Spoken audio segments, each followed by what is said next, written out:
Guys, welcome back to the 2nd of August, Friday, year of our Lord 2024, edition of Through the King James Bible in 1 year Bible study.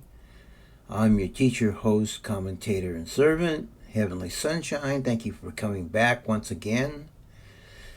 I don't know if you saw my previous video I recently posted using the Bible Project summary of the book of Samuel, 1st and 2nd Samuel. I do intend to give my own thoughts on this book. It is one of my favorite books. It is a book that outlines the time when God came down to this earth and did miraculous things, just like in the book of Exodus. And I believe God is always working, but because our spiritual awareness was kind of taken away from us in the Garden of Eden by the serpent, we're not aware of His working, but even when it seems like nothing's happening, trust me, God is working in the background. And I commend people. I get upset about what's happening in our country and culturally and politically, and I start wondering, God, where are you? Do something. The evil people are just taking over. And that's because we as Christians allow it. See, this thing that we're in is a cooperation and a partnership between us and God. God does His part even when we're not aware of it, but we also have to do our part, and we as Christians sometimes fail to do that. And I think we've lost the culture wars, unfortunately, in this country, and because of that, a lot of people are being duped. So we just finished the book of Ruth. Just like the book of Judges, Ruth took place at the tail end of the book of Judges, and so did this opening chapter of the book of Samuel. There's Judges, and then Ruth came, and Ruth and this lady named Hannah here in 1 Samuel, they both exercised faith. Ruth left her homeland of Moab to join her mother-in-law Naomi in the land of Judah, and that act of faith that Ruth had to do that, she did that because she saw the God of Naomi was the true God, and the type of deities they were worshipped in the land of Moab were just fabrications. And she saw that Naomi God was a true God. So that faith led her to be one of the great ancestors in the line of King David, and then eventually the line of Jesus Christ Himself. Same thing with Hannah here. Her faith, she had no children to begin with, and back in those days, men had multiple wives. Her husband had another wife who did have children, and the wife that had children mocked Hannah and made her life miserable. And in those days, not having a child was really a big reproach for a woman. Having children, and especially in an agrarian society, families looked to children as a source of survival. In their later years, the children would be there to help in the labor and the things that had to be done on a physical level. Okay, so children are a very integral part of just being able to survive. And as a woman, one of the most important things you could do in society at that time was bear healthy children. And if you didn't, it was kind of looked on as a little bit of a reproach. But Hannah's faith, instead of giving up and saying, the Lord hates me, I'm going to just give up, she continued to hold on to her faith. She went to the feast of the Lord with her and submitted herself to her husband and prayed to the Lord and said, Lord, would you please, I have no children, and I don't know, I'm just my adversary is mocking me, and I feel worthless. And if you'll give me a son, I'll dedicate him to you, Lord.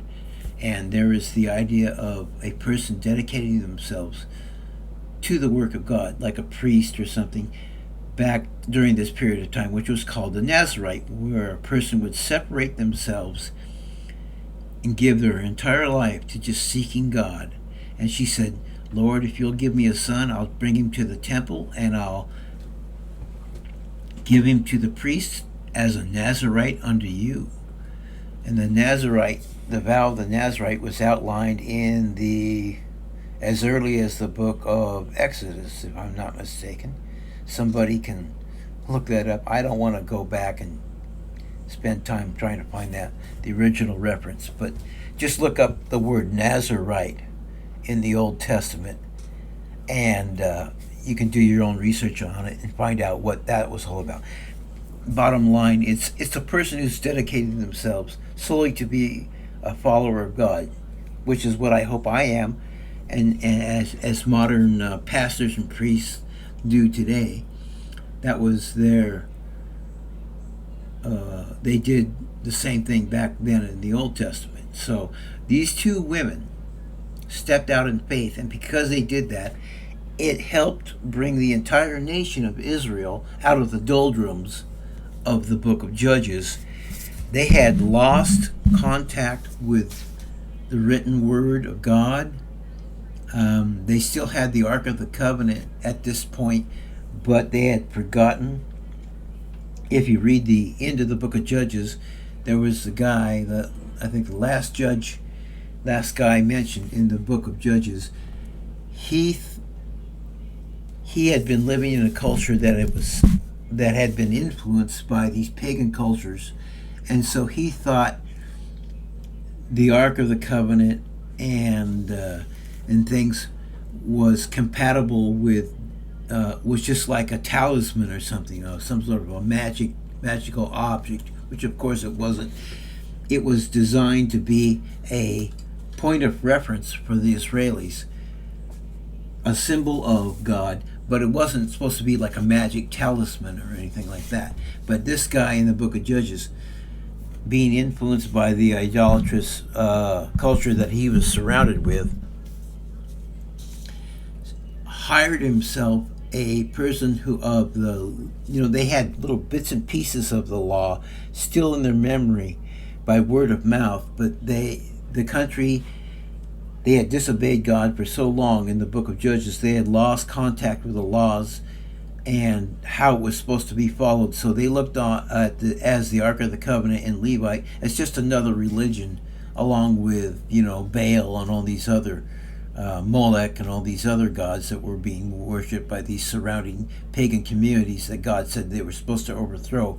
So instead of overthrowing them, they became influenced by them, which is kind of like the United States is today. Started originally by a group of Christian patriots, and the Declaration of Independence and the U.S. Constitution were the laws in the U.S. Constitution were made and influenced by the Bible and our Judeo-Christian heritage. Maybe not all the founders were 100% true blue believers, but the vast majority of them were. But over time, we've allowed secular influences to come in and usurp this country's original ideals. Okay, so we need to get back to God and the Bible, to put it very simply. So I want to hone in here on the prayer that this lady Hannah prayed in the opening chapter of 1 Samuel, and then we'll be done for today. So let's go ahead and go there. I'm going to read a certain portion here. Let's start here. It says, it says that the man and his wives went up out of his city every year to worship the Lord of hosts in Shiloh. The children of Israel were commanded to hold certain feasts in certain times of the year unto the Lord. And it wasn't just any place, but Jerusalem was designated And at this time, the place where the Ark of the Lord was located was a place called Shiloh. And so that's where everybody went, to where the ark was. Those who were still following the Lord weren't many people, by the way. And if you read this story here about Elkanah and his two wives, it's kind of similar to the story of Joseph and Mary in the New Testament, going to Jerusalem and then being told by, and ending up in their journey staying at an inn in Bethlehem, where Jesus was finally born, in a manger there in Bethlehem. This is kind of similar. They're going up to worship the Lord. And although I think in Joseph and Mary's case, they were traveling because the Roman emperor had said, you got to come up here and pay your taxes. So they had to make a journey. That was the way they did things back then. So anyway, so he took his two wives, this lady named Hannah and his other wife, whatever her name was. And the other wife, as I already mentioned, was kind of making Hannah miserable by mocking her, as if it wasn't bad enough that she was barren. So they went up every year. These are people that were still faithful to the Lord, just like Joseph and Mary were in their day. And it says, and as he did so year by year, when she went up to the house of the Lord, so she provoked her, talking about her adversary was provoking her. Therefore she wept and did not eat. So they're going to a feast of the Lord as commanded in the law, but Hannah was in a state of mourning. She didn't want to eat because the other wife of this guy, and this is probably showing, multiple wives is not a good idea, because stuff like this can happen. But back then it was allowed, and that's so they thought it was okay to have more than one wife. And this kind of thing kind of shows that it really probably isn't that good of an idea. There are some cults and people today who think it's okay to have more than one wife, even today, in the year 2024. But I think the Bible and wisdom will tell you having just one wife is the way to go. Excuse me, just a moment, please. Okay. So Hannah is being taunted by her adversary, which was the other wife of Elkanah, because she had no children. So she was really upset about it, so much so she didn't even want to eat at the feast of the Lord. So now,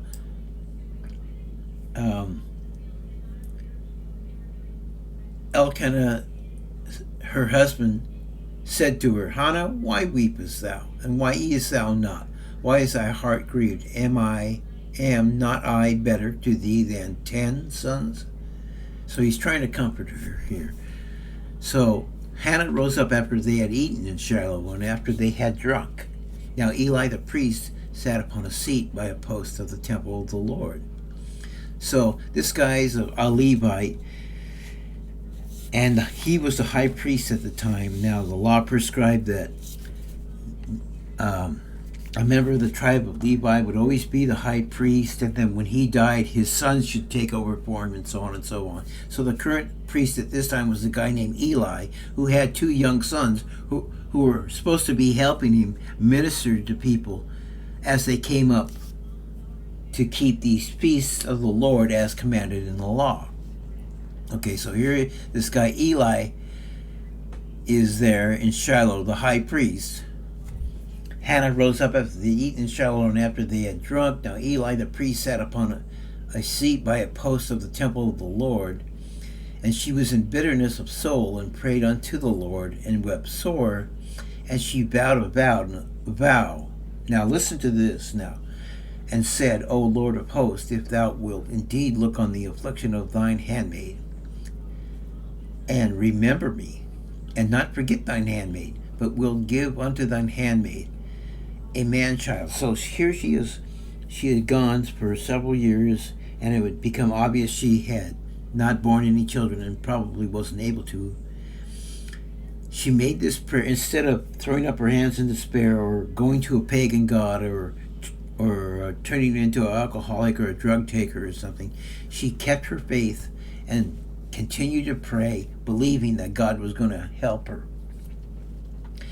And that's the attitude we should take. We shouldn't rely on drugs or other crutches to get us through difficult times, but keep praying when we don't see, when things are difficult, and God will help us. We just have to have faith. So she's exercising her faith here. So even though she's in bitterness of soul, she's keeping her faith. It's written in Psalm 119. There's one verse that I just love because it's so real and it's so human. The psalmist writes, and he goes, anguish has taken a hold upon me, but I'm not going to give up my faith, Lord. I'm paraphrasing, okay? And so she's doing the same thing here. She says, Lord, will you remember me, please? I'm asking you. He said, to give me a son, but will give unto thine handmaid a man-child. So the people this time, with a childlike faith, recognized that God was the one who gives human beings children, ultimately.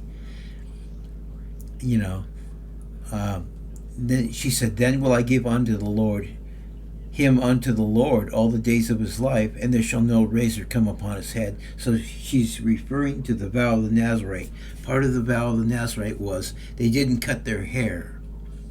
Okay, as long as they were setting themselves apart to be a seeker of God, they would let their hair grow. Okay, you can read all about it in the vow of the Nazarite, as I said. So go research that if you don't know about it already. So Hannah was praying there, silently moving her lips, and Eli noticed her and thought she was drunken and said, hey, quit being. And Eli said unto her, how long wilt thou be drunken? Put away thy wine from thee. And Hannah answered and said, no, my lord, I am a woman of sorrowful spirit. I have drunk neither wine nor strong drink, but have poured out my soul before the Lord. Part of the vow of the Nazarite was the person who was a Nazarite was to abstain from drinking alcohol, strong drink. And so that was part of it. And I think it's a good idea for Christians to abstain from drugs and alcohol as well. Okay, it's not a set in stone law that if you drink alcohol it's a sin, but I think it's a good idea. And I think alcohol and drugs and other mind-altering substances, while they may give you some temporary emotional relief, overall they're going to stunt your walk with God. So my opinion is they're a good thing to stay away from if you're going to consecrate yourself to God.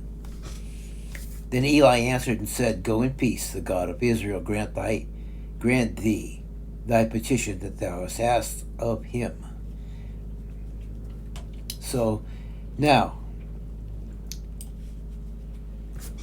she gave her prayer in faith. When things come upon you and you pray, you got to pray and leave it there. Just trust God and have faith, because either you believe or you don't, and either God's going to answer your prayer or he's not. So you got to just pray whatever the difficulty is, and just know and be confident that whatever happens is going to be the best thing for you from that time on. So after she prayed her prayer, it says, so the woman went her way and did eat, and her countenance was no more sad. So she's putting off mourning because faith was the answer to her sorrow. Faith was the answer to her despair.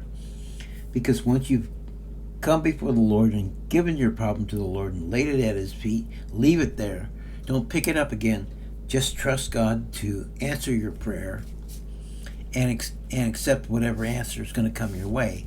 And so she's showing her faith here in that she put away her depression. She started eating again, knowing by faith God had heard her. Okay, and sure enough, it came to pass that she did have, by that time, in the following year, she did have a son. And a year or two later after that, she brought him up to the temple, and she was true to her vow. She did not break her vow. She kept her part of the bargain, and she actually gave this child to Eli the priest, and explaining that you remember me, I'm that lady you were talking to when I was praying and I asked for a man child, and and she explains here in verse 26, and says, "Oh my Lord, as thy soul liveth, my Lord, I am the woman that stood by thee here praying unto the Lord. For this child I prayed, and the Lord hath given me my petition which I asked of him." So here she is, she's back several years later, explaining to, Eli's still alive there at Shiloh. So she just says, "Here's my child, I'm leaving him with you." And in verse 28, "Therefore also I have lent him to the Lord, and as long as he liveth, he shall be lent to the Lord." So she actually gave up her child, kept her part of the vow. Can you imagine? And boy, I'm so glad she did that. This one courageous, brave, noble act, an act of faith by this lady Hannah, changed the whole course of the nation of Israel and the whole tenor from this point on, because Samuel went on. The Lord honored her prayer, answered her prayer, gave her a son, and accepted her offering as what an offering, give your only son. Okay, so she's a lady of strong faith, to be sure. Kept her part of a bargain. She didn't weasel out of it. She kept it. She brought him up to the Lord, to the temple of the Lord. He became a prophet. The Lord used him to turn the whole nation back to God. What a story, and what a legacy of faith this lady left, and her husband for going along with her in her decision, because he knew it was a godly decision and he knew it was of faith. So they're both to be commended. Okay, so that's going to do it for today. We'll dive into the rest of this book of Samuel. It's one of my favorites. We'll see you next time. God bless you.